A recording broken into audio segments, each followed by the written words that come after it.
Om Apyayantu mamangani Vak pranaschakshu Shrotramatho balamendriyani cha sarvani Sarvam brahmopanishadam Maham brahma nirakuryam Mama Brahma Nirakarot Anirakaranamastu Anirakaranam mestu Tadatmani nirateya Upanishatsu dharmaste mai santu Te mai santu Om Shanti Shanti Shanti. Om. May all my limbs attain strength. May the body, mind, all the sensory and motor organs and life force become powerful and efficient. All is verily the one without second, all pervading, ever blissful existence itself. Let me never deny this truth of oneness. May the truth never reject me either.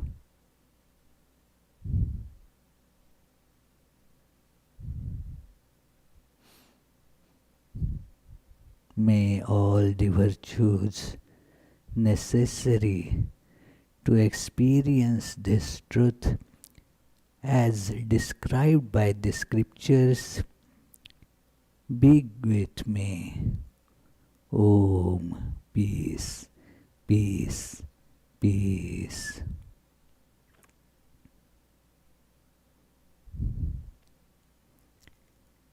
Let us feel deep in the center of our being the divine presence in this spark, in the form of a bright spark.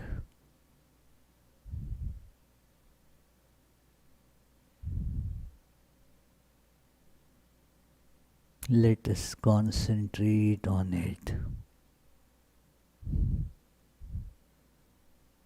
That is the source of all luminosity.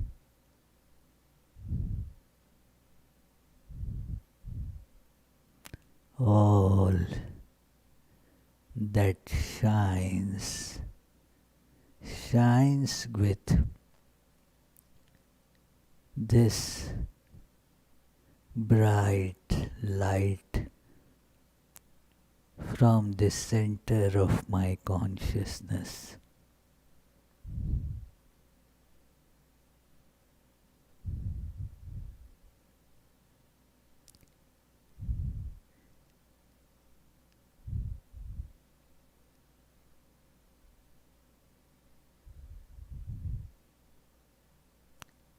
It is eternal, all-pervading. I am feeling the all-pervading,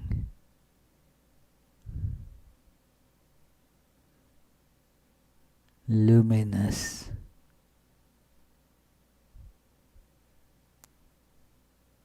one without second being beyond time and space.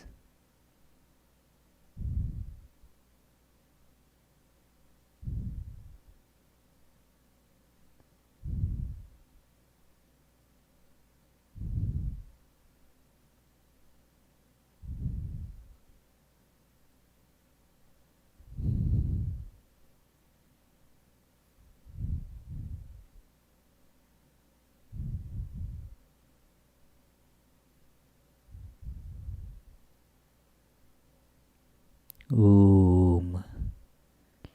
Peace, peace, peace.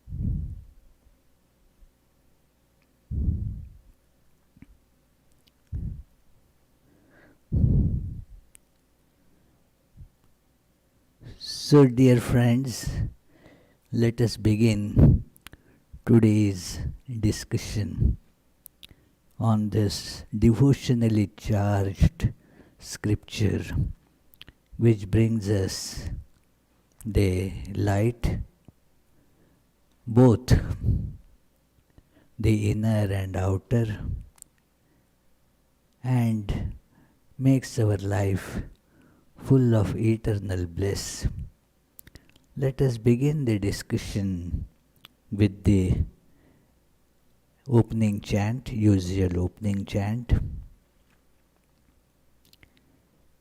Janmadhyasya yatonvayaditaratashchartheshvabhinyaswarat tene brahmhridaya adikavaye मुह्यन्ति यत्सूरयः तेजो वारिमृदां यथा विनिमयो यत्र त्रिसर्गो मृषा धाम्ना स्वेन सदा निरस्तकुहकं सत्यं परं धीमहि.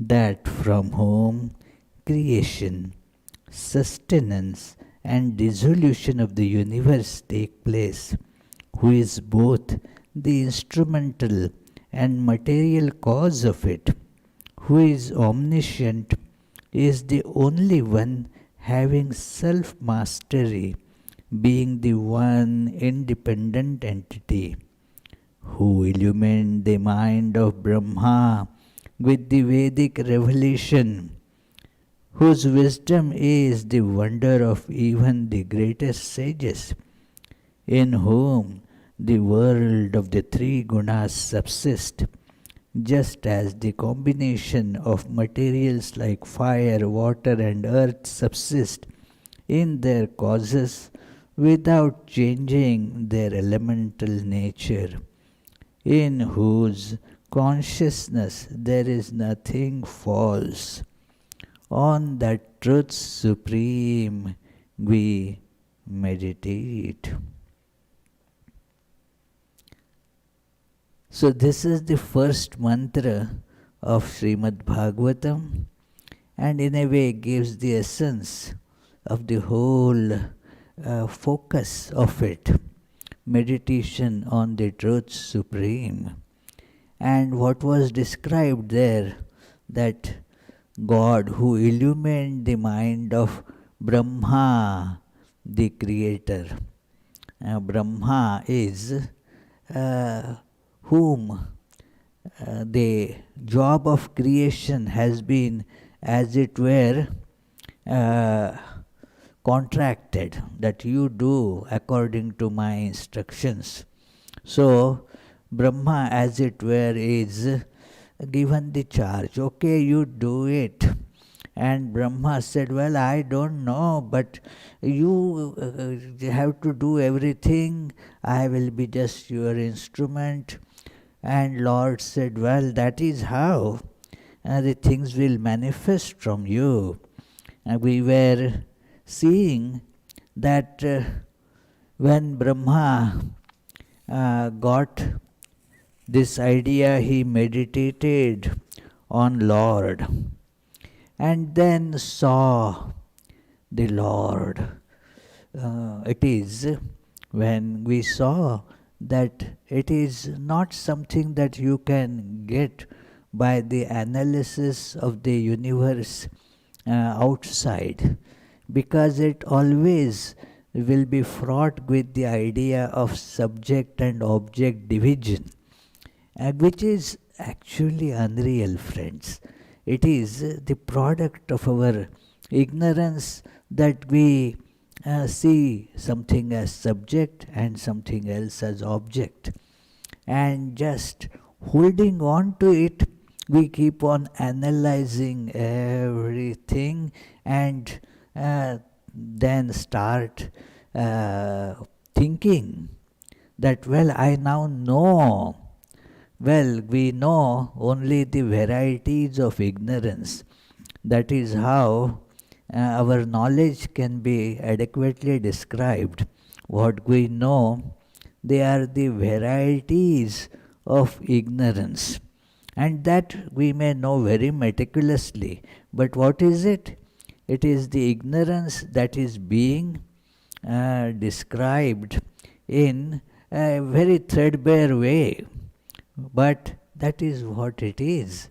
So, Lord alone is true, and one realizes it through meditation. So, meditation is a discipline that needs to be taken up for a long time.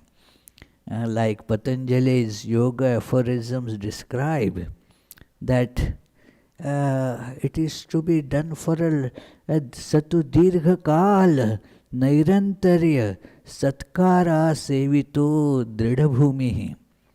We want to get it just by meditating for 15 minutes.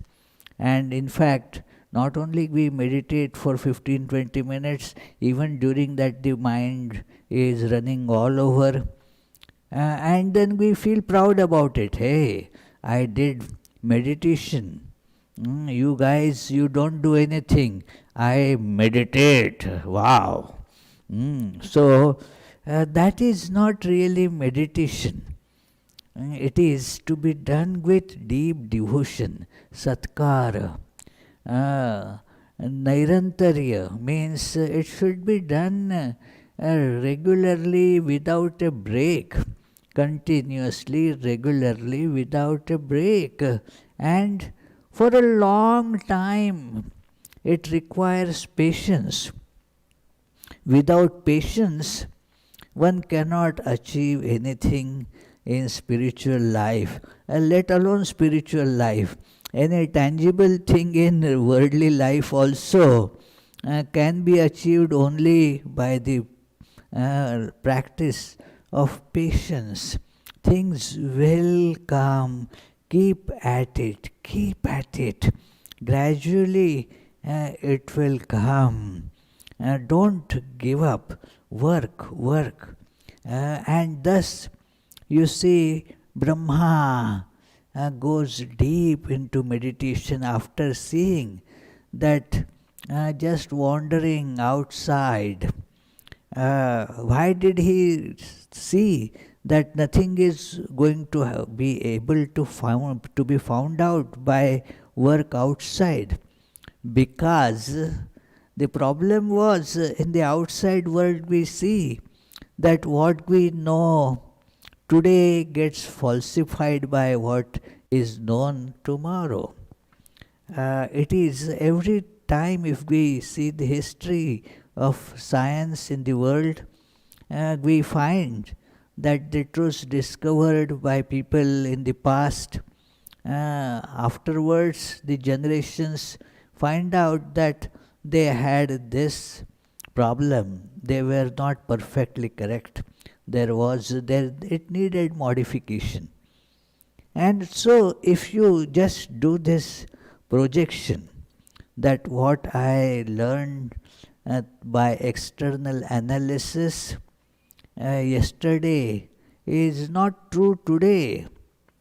And then what the conclusion is, that therefore what I will learn tomorrow will also be a negation of what I know today. And then continuing this process, one can logically conclude that that is not going to give me any true knowledge. As Shankaracharya describes in his beautiful commentary, a very cryptic, beautiful statement comes there in the Mundak Upanishad commentary, where he describes the lower knowledge and higher knowledge. Lower knowledge is the knowledge of all different worldly these branches of knowledge, including even the common readings of Vedas and so forth. And he says, why are they called lower knowledge? Is because even if you know a lot of it, you actually do not know anything. That it is na kinchitapi tatvatha vijñatam.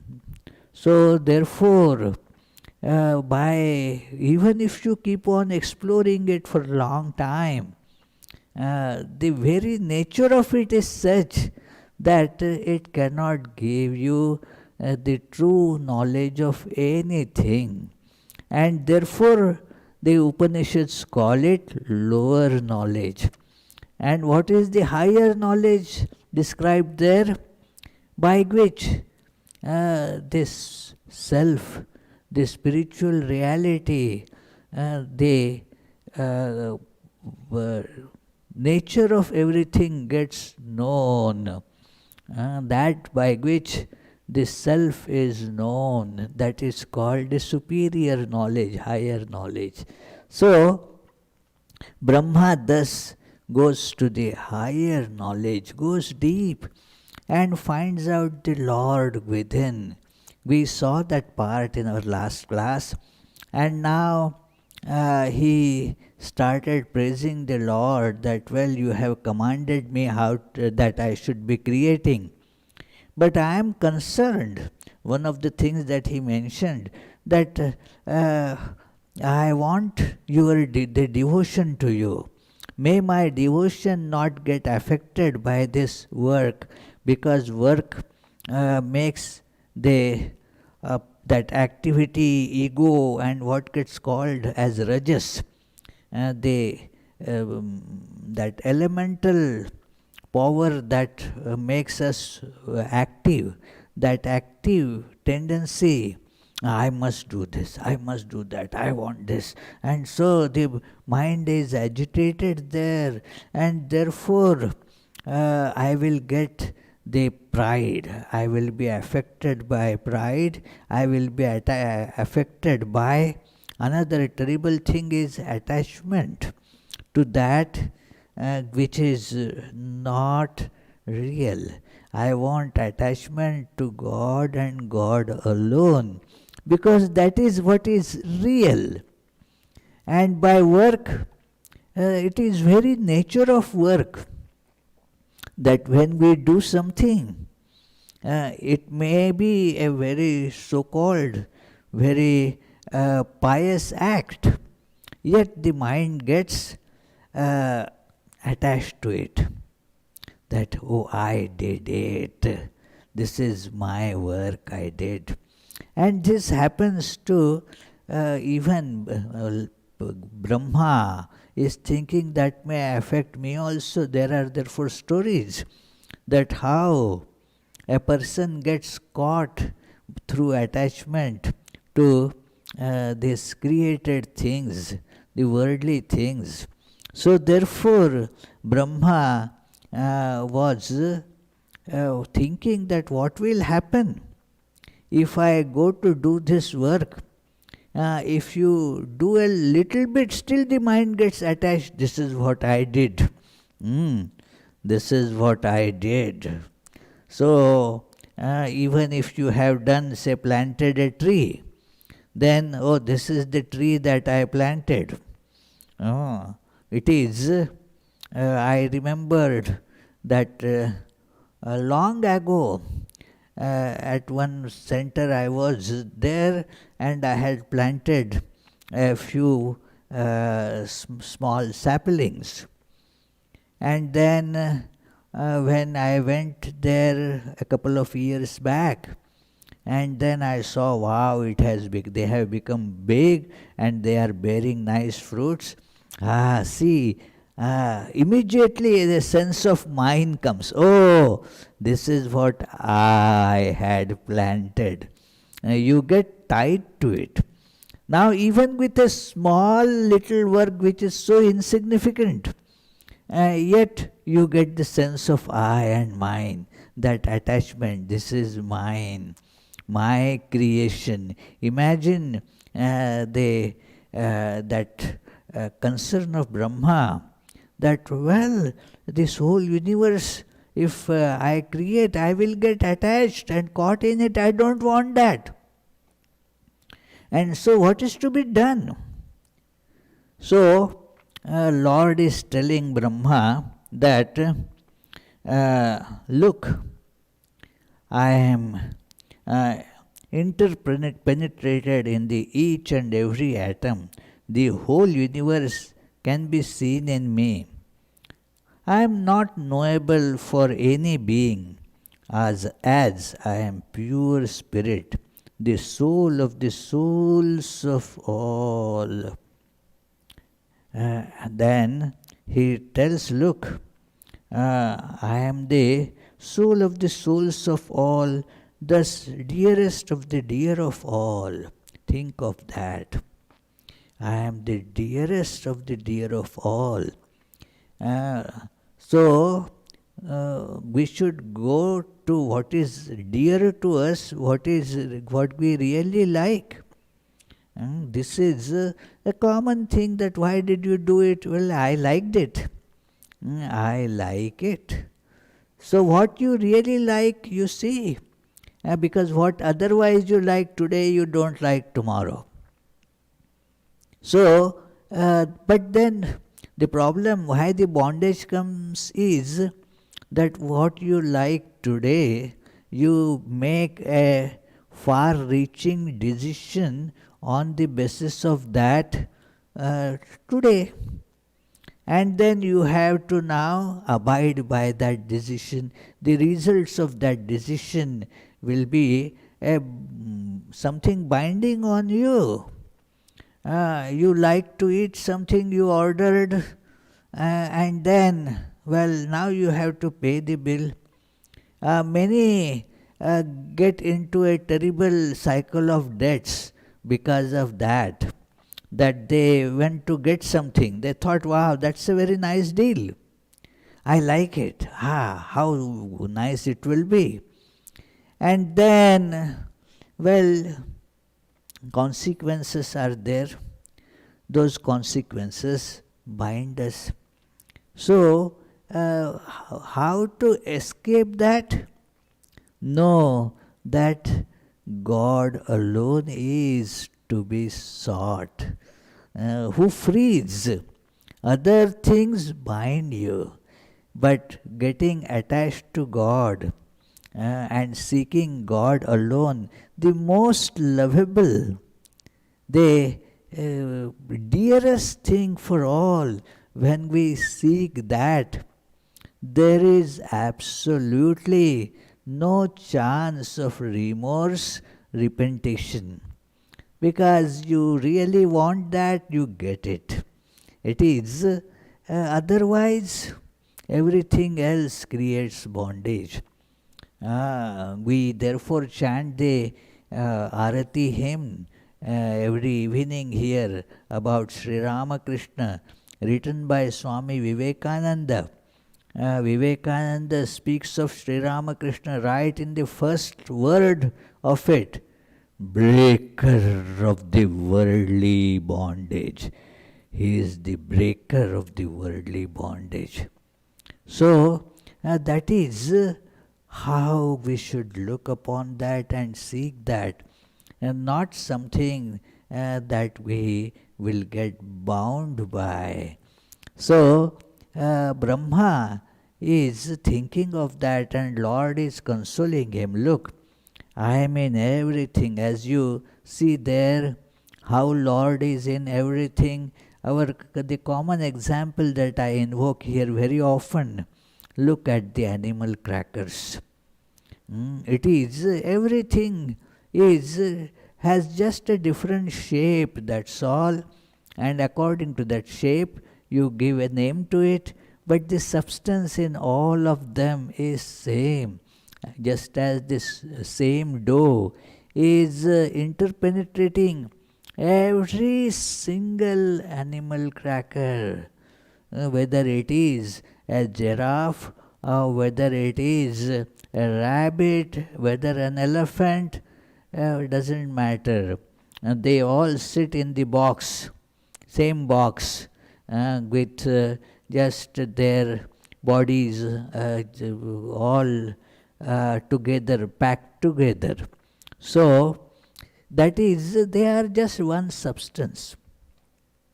So, we have to feel that whenever we see the different pieces, different shapes, different things, God alone is in all of these. Absolutely. And no doubt about that. Let us think of this example. This example is very powerful. That and its power is derived from the familiarity.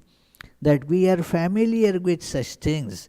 That how the one is just appearing as many. The same thing is interwoven, penetrated in the same. That is why God is to be seen in each and every, that it is just a shape given to the that thing by mind. It is God. God alone is there in all of these. Sri Ramakrishna, the readers of his biography know, saw this thing, that everything is just pervaded by that God. The God alone has become all this. It was his very concrete, tangible, irrefutable experience, friends, that God has become all this. So, he tells Narada that since I am the dearest of all, one should feel delight in me. If you like something and you get it, you feel delight in it.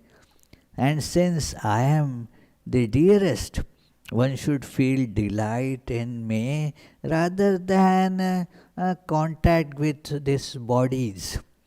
The bodily contact that people run after. But they get the reaction of it. The disgust comes. You do not feel happy about it. You go there with the hope of happiness, that the contact. But that makes us unhappy. As Bhagavad Gita says, a very powerful statement, friends. Ye hi sansparshaja bhoga dukkha yonaya evate. That all those so-called enjoyments, they are what? They are the born out of contact between the sense and the sense object, and know that they are the causes of suffering. They are the birthplace of suffering.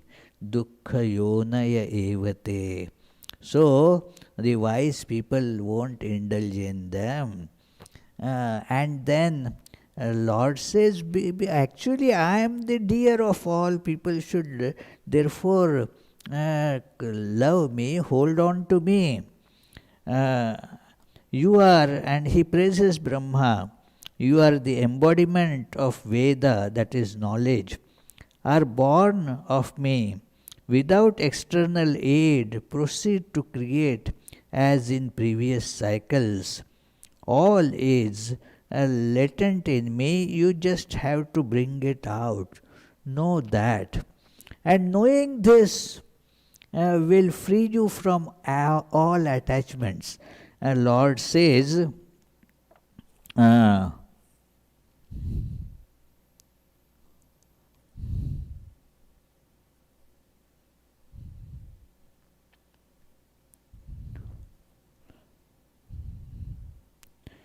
you will never be affected by any kind of impurity or infatuation while engaged in the creation of countless creatures according to the tendencies deposited in them by their work.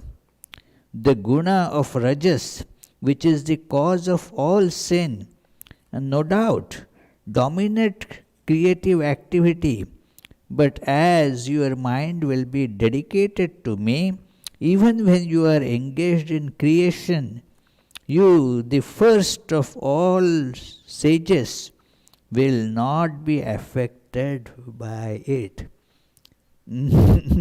Lord gives out the secret, which is that he tells to Brahma, but it applies to all of us. That if our mind is dedicated to God, then whatever and how much work we do, it is not the quantity of work, friends. It is how much of our mind is dedicated to God. That determines how much we will get affected by it. So, know that God alone is the doer and be the instrument. Thus, that work will not bind you. Otherwise, there is no escape from the bondage of work. The problem is there is no way that you can abstain from work. One has to do work. But then bondage comes. Well, if you do not see that God alone is making you as an instrument and working, you are not the doer at all, then the work cannot bind you at all. That is explained in Bhagavad Gita and in Ishavasya Upanishad, that verse, that the only way you can free yourself from the bondage of this work is do the work, but with this awareness that God is all pervading. Think of, God. Cover everything by God. God is in everything. Keeping this awareness in the background, now do the work. Na karma lipyate nare. And then na karma lipyate. Tvai nare. There is no, like Shankaracharya in commentary says, that you have no other alternative, you have to do work. Na anyat itah asti, there is no other alternative. You have to keep on doing work. But it will not get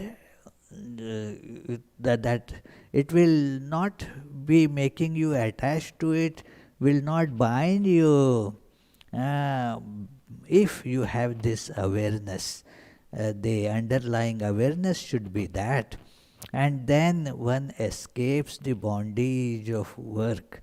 So, this is how work should be done. Any work, every single work, the more we understand that it is the God who is doing it. I am just an instrument, which is a fact. The non-recognition of this fact creates bondage. And when we do not recognize the fact, even after seeing it, then, we take the result of that, we get bound terribly by it. So therefore, Lord says, knowing this, you will not get bound. and tells us this whole universe is actually within you. You don't have to go outside. From within, you will get everything out. You may say, well, how? Do we not do it in dream? What, Abhijit? Do you not bring out everything from within in dream? You do not go out anywhere. Everything is in you, isn't it? Where do you go to create so many things in your dream? Just they are there. So here also Lord tells Brahma that just bring it out within. And then Brahma, while seeing Lord, just is saluting him, and the Lord then disappears, and now giving this instruction to Brahma that you create now. How? As in the previous cycle, as it has been done earlier. That used to be the pattern, in everywhere you see that happens. That if a new person has to do some work, then you see the file earlier. Last time, how did they do it? Let me see and follow that pattern. How did you do it earlier? You find out. When I started working in our order in one place, and I was told that you have to manage this. Okay, how to do it? Well, you look the previous files, see how that has been done. By studying the previous files, then you will get some idea as to how it is to be done. So Lord tells that, well, in the previous cycles, some other Brahma has done it, and now you take it up. And some other exactly like that, like the previous Brahma, you also do it. Your mind then will not get affected. If you get this idea that I am the doer, then well, you are doomed. Then you will not be able to have that devotion.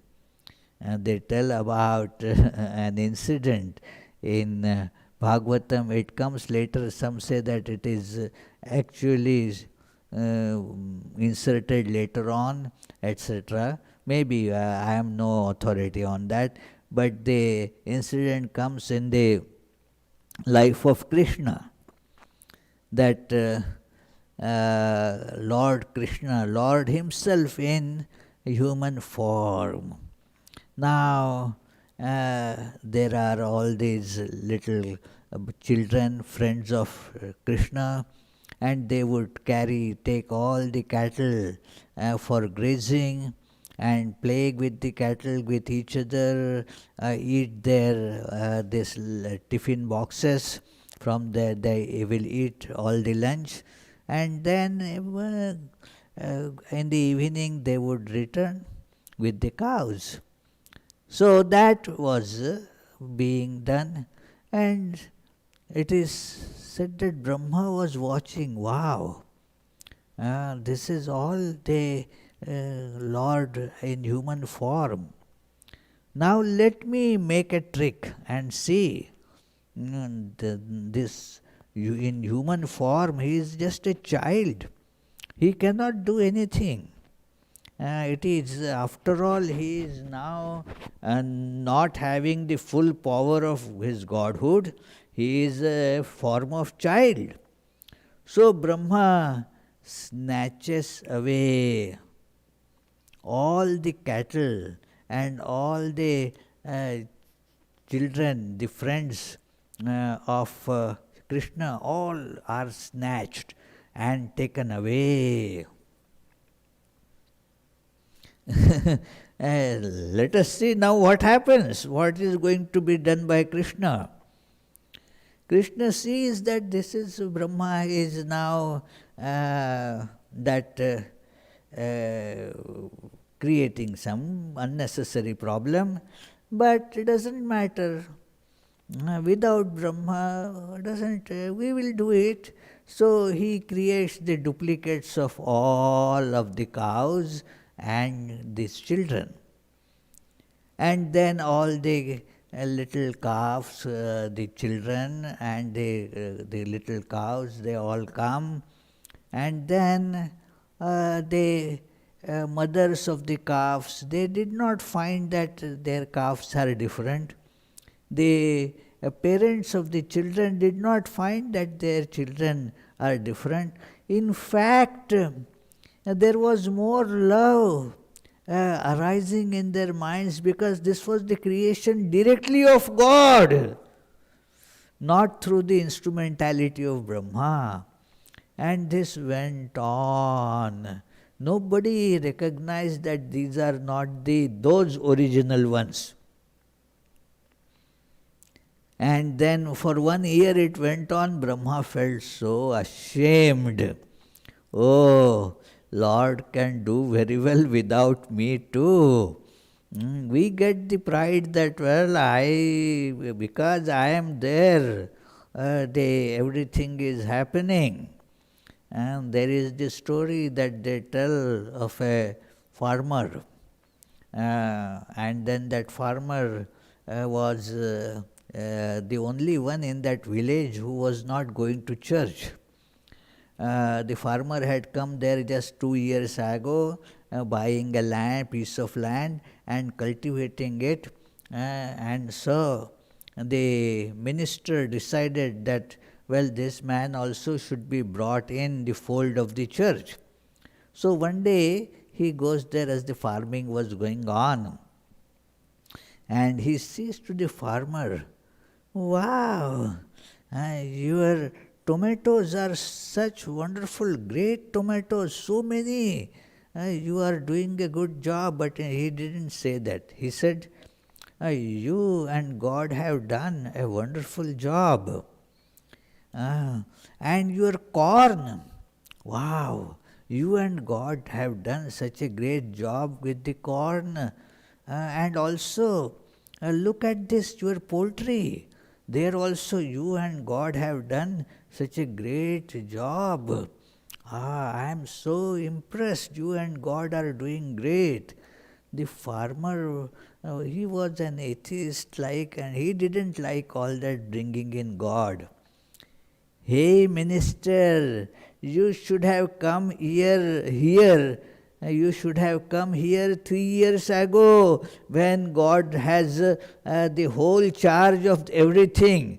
And then God didn't do anything then.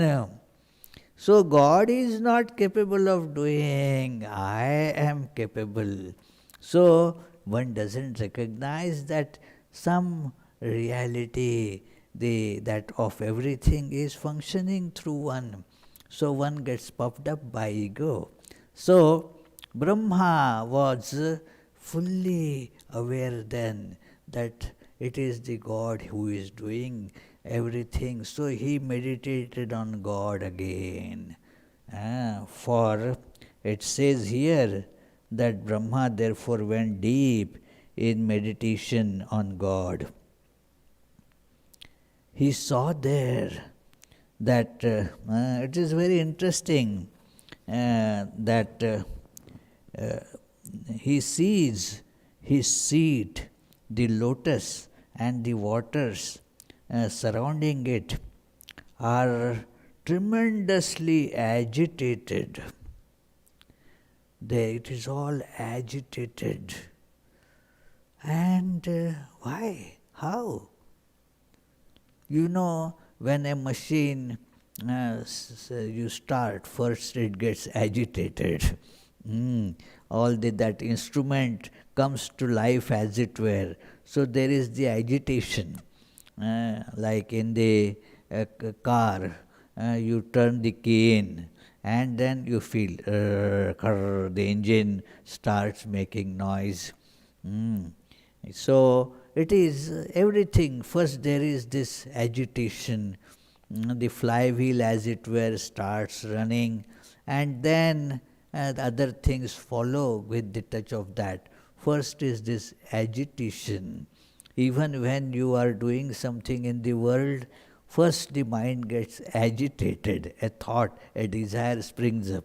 Oh, I need to do this. And come on, so if you have forgotten something to do, then you get so agitated that you go you run to do it.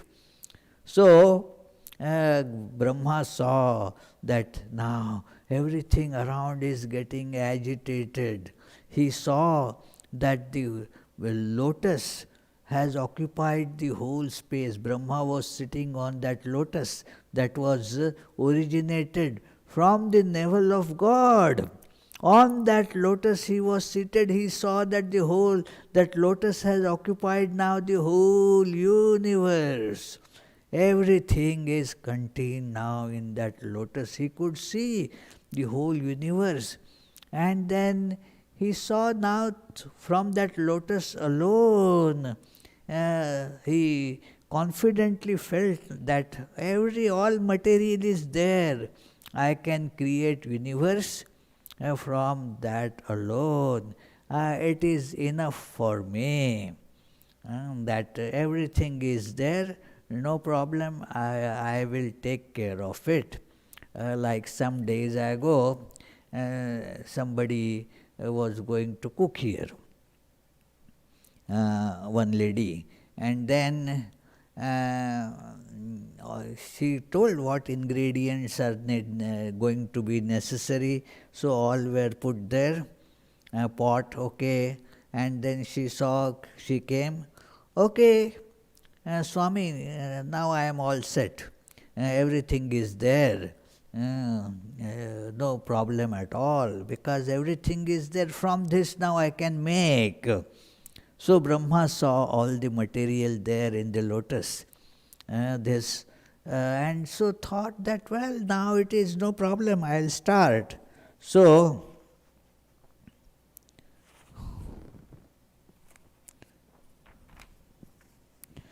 all that energy was there, and then it was going on. This question that Vidura, this is the discussion going on between the sage Vidura and Maitreya. Now, and then let us not forget, this is coming to us from what Suta has heard in the discussion between Shuka and King Parikshit. So that is how it goes back there. So Suta is now saying that this Vidura asked one question to this sage Maitreya, who was telling him this Bhagavatam, that okay, very good, but then what then Brahma did? So Brahma meditated.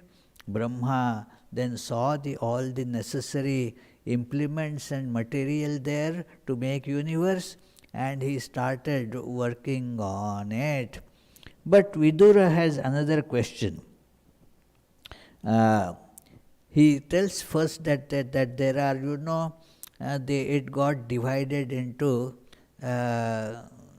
these three stages, that it was divided into three because these constitute the spheres in which the embodied beings, jivas, transmigrate for enjoyment of the fruits of their actions, while the still more exalted regions, like the region called Satyaloka and Brahmaloka, all those, they are meant for those who are deeply devoted.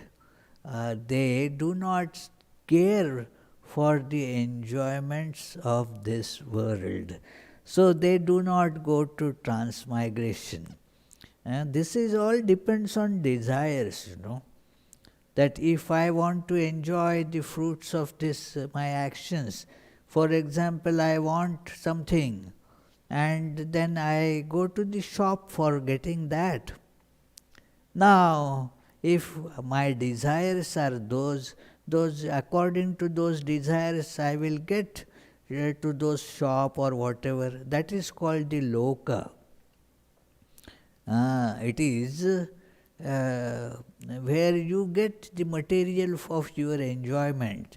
You have an idea of enjoyment, and according to your idea, you find a place where the material necessary is there. Oh, yes, I want to get this done. Where is the material? Okay, let me go to Home Depot. So you end up in Home Depot there. So, or whatever such shops, you go there, you want to have some nice fun with a friend, then you go to meet the friend at the friend's home, or you go together in some predetermined place. So, these are all the three. Three means the middle, the higher, and the lower. So, these all the places of enjoyment for those things are for these embodied beings who hanker after the results of their actions for enjoyment. Now, the enjoyment, of course, the price is also there, they have to suffer as well. So, it is, there are certain regions that, okay, the higher worlds, you feel that there all the problems will be solved. It is like in India, many harbor this idea that let me somehow or other end up in America and all my problems will be solved. Many, when I used to be in India, many used to say that it is my life will be then all free from all difficulties. All that I need is to go end up in America. So have you ever thought as if the people in America have no problem? They have the American problem, you have the Indian problem. Not that there is much difference in that. You go to enjoy. So this is a loka, America, India, some other place. And then they are all in our mind. The heaven, it is not that somewhere else there is a heaven. We are the creators of it. According to our desires, they get created.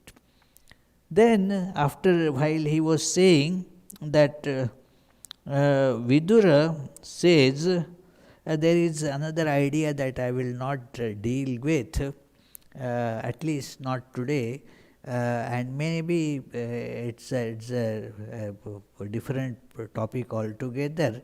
So, but there is a question that Vidura asks, that you said that this all is happening in time, that how the time, that is an intriguing principle. Please speak to me about time. Vidura said, you spoke of time, an aspect of Hari, the God, whose multifarious forms and sportive activities are so unique. O Holy One, describe all about it to us. Maitreya said, this is a very important thing, time, what it is. This is so complex a question. What is time? The question is asked in time, The why it becomes so complicated to really analyze and decipher is, this is all happening in time, as we see. And in time means in this field of multiplicity where things change.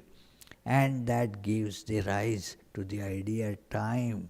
So it is a time that becomes the big governor in everything. Time is the governor.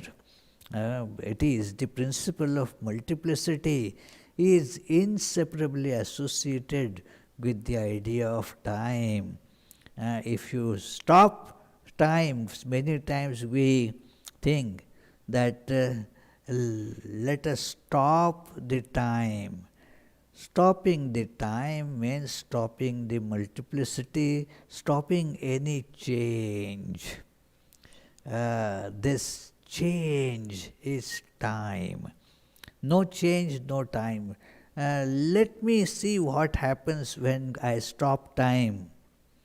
No, your watching also will not happen if the time is stopped, because it's a process.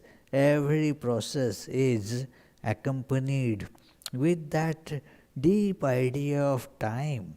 So, therefore, Vidura is intrigued that, oh, please explain how earlier also we saw that the Lord was just in slumber, thinking that, well, it is not time to create, but there was a clock. And then that clock, that time, make the Lord come out of the slumber. This is just a beautiful way of describing to us who need an alarm clock or something similar, that okay, I have to now get up and do all that I need to do. So, therefore, this intriguing question, we shall discuss it in more details in our next class, but let us just read a little bit.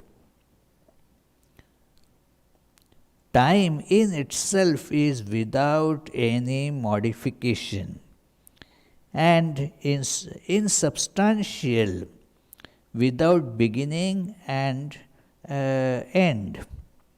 But it gets a form or expression. It has no basis of its own. It is our perception that gives basis to this idea of time. But it gets a form or expression when it causes the stirring of the gunas in Prakriti at the beginning of a creative cycle. That is how time gets born with the creation. Therefore, what was there before creation? This question is really having no meaning. There is no time before and after these words are used, keeping the idea of time first in mind. So, this is the answers are very nice here. So we shall discuss it later. Let us conclude with our closing mantra, and then if you have some questions, we shall take them up for discussion. Nigamakkalpatarurgalitam phalam shukamukhaadamritadravasanyutam pibata bhagavatam rasamalayam muhuruho rasika bhuvi bhavukaha. O devotees, quaff to intoxication this nectar of the fruit of the tree of Vedas, flowing from the mouth of the great sage Shuka and mixed with the ambrosia from his words.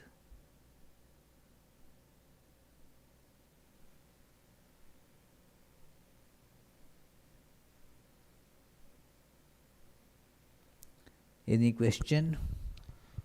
Yes, there are a few questions. First question from Sarojini Raju. Swamiji, Brahma created like our dream, projection. So how have we to understand Darwin's theory of evolution? Oh, Well, that also is a part of the projection. It is in that projection, this plan is also there. In that projection, some Darwin was going to get born and would study these things, and then there will be the theory of evolution coming out of it. So, it is not that these things are two different entities. It is like in a movie, there is the movie was produced. In that movie, there is a character that is doing something. Uh, so imagine a movie in which now the Darwin is a character and a role of making the theory of evolution to him. Evolution is assigned to him. So that is how that theory is. It is Darwin's theory is about the evolution of species. As we see that, it is the research that is done in the external world, and all those things that we discussed about the research in the external world apply to that. Therefore, it works. Sometimes it doesn't work. Moreover, it doesn't get, when you stretch it, it breaks down. Like Swami Vivekananda mentions about it, that if this is evolution, then there must have been an involution where all these different species which are coming out in a particular way, in a particular cycle link. So, from this one, then from that one, and so forth. So, it is, then there must be involution also that has to be accounted for.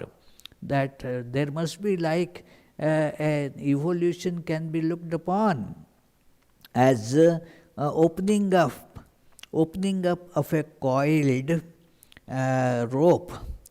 So it is therefore it is coming out in degrees. As you pull it, it's coming out.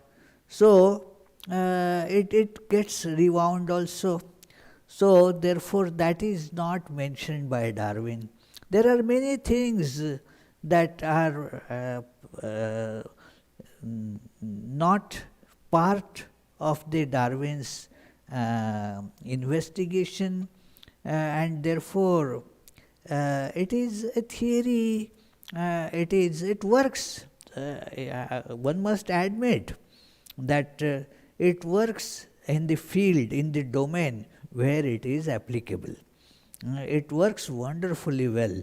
Hats off to Darwin, who predicted those things based on his investigation so far away in 1800s. He took up those voyages and so forth to see how the different species they are connected.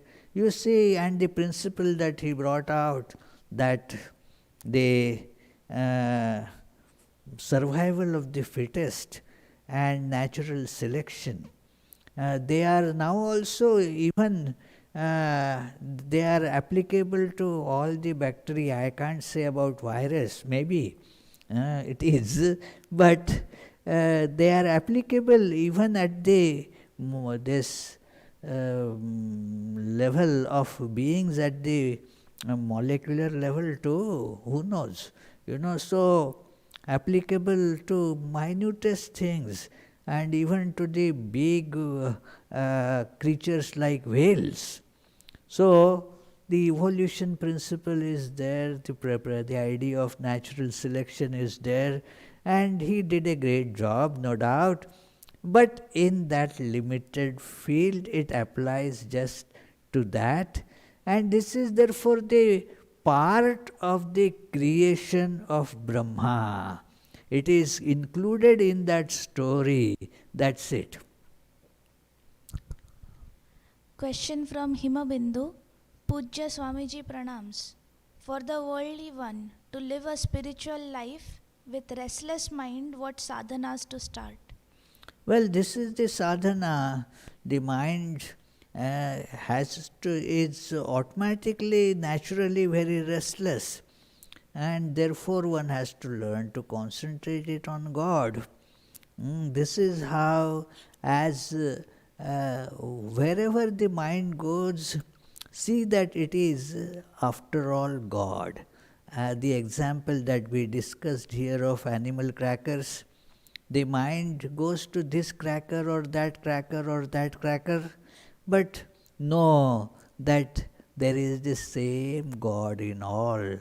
So when the mind like that goes to the essence of everything rather than the outer shape, then the restlessness of mind will get reduced, and you will start feeling more peace and joy in life. Yes. Next question. Is meditation a way for us to experience realms beyond time? Yes, as you go deep in meditation, various layers of ignorance, they get penetrated and discarded, and thus one goes to feel, experience the reality that is not divided, and therefore no time there. Yeah. Last question from Fred Richardson. Is memory and time one and the same?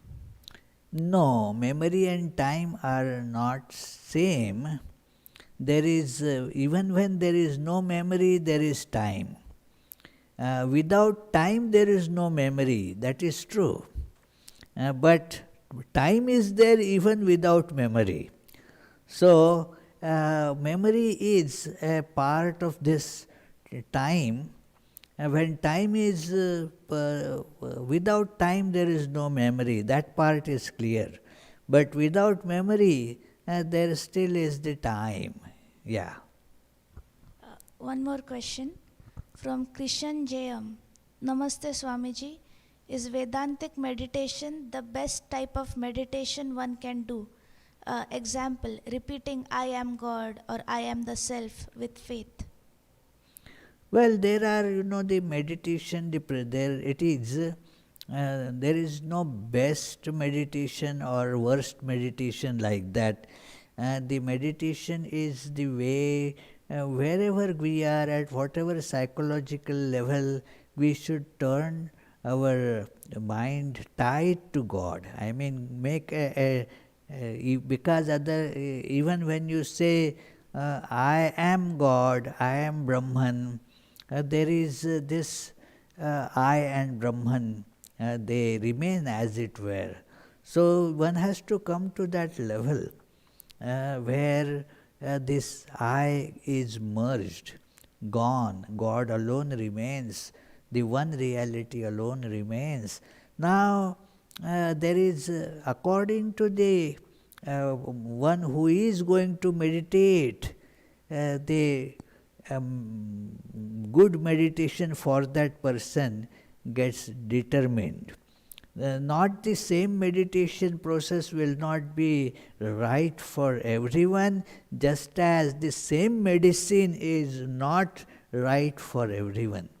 Meditation and medication have this similarity, that it is somebody who has high blood pressure and then somebody who has low blood pressure. They are not given the same medicine, it would be disastrous. So people have different temperaments. If you study the life of Sri Ramakrishna and how Sri Ramakrishna used to teach people differently, different meditations were told to people with different temperaments, and all other teachers, they tell different ways to meditate according to the temperament of the student.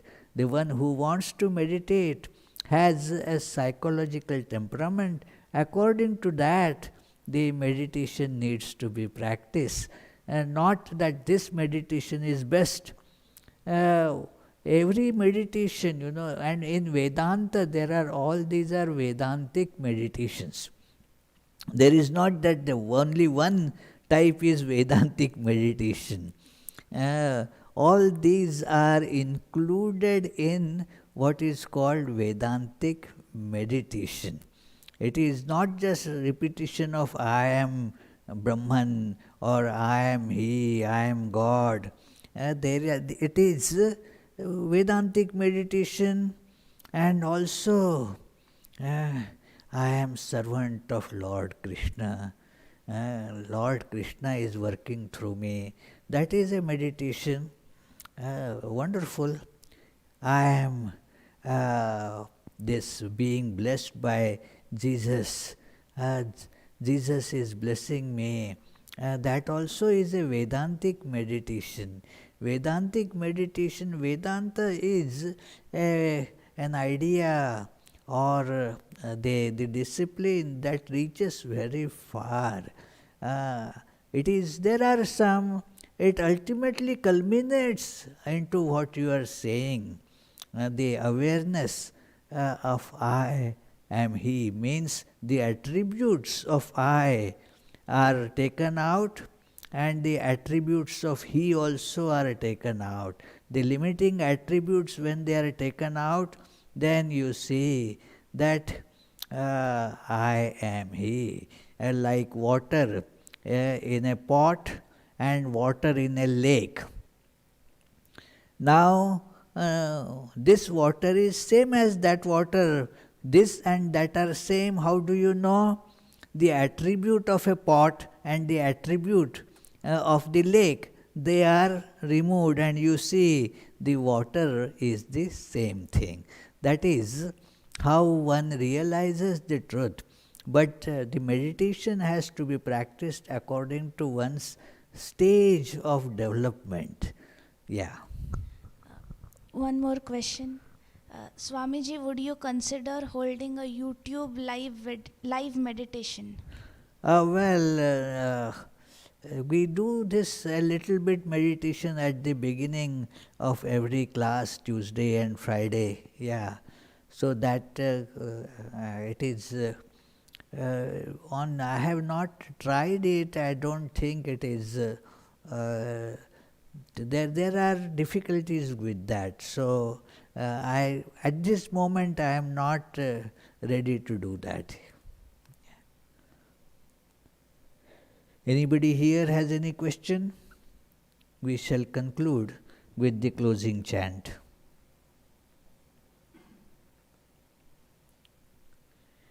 Mukunda Madhava Govinda Bol, Keshava Madhava Hari Hari Bol. Mukunda Madhava Govinda Bol, Keshava Madhava Hari Hari Bol. Hari Hari Bol, Hari Hari Bol. Krishna Krishna Bol, Krishna Krishna Bol. Mukunda Madhava Govinda Bol, Keshava Madhava Hari Hari Bol. Keshava Madhava Hari Hari Bol.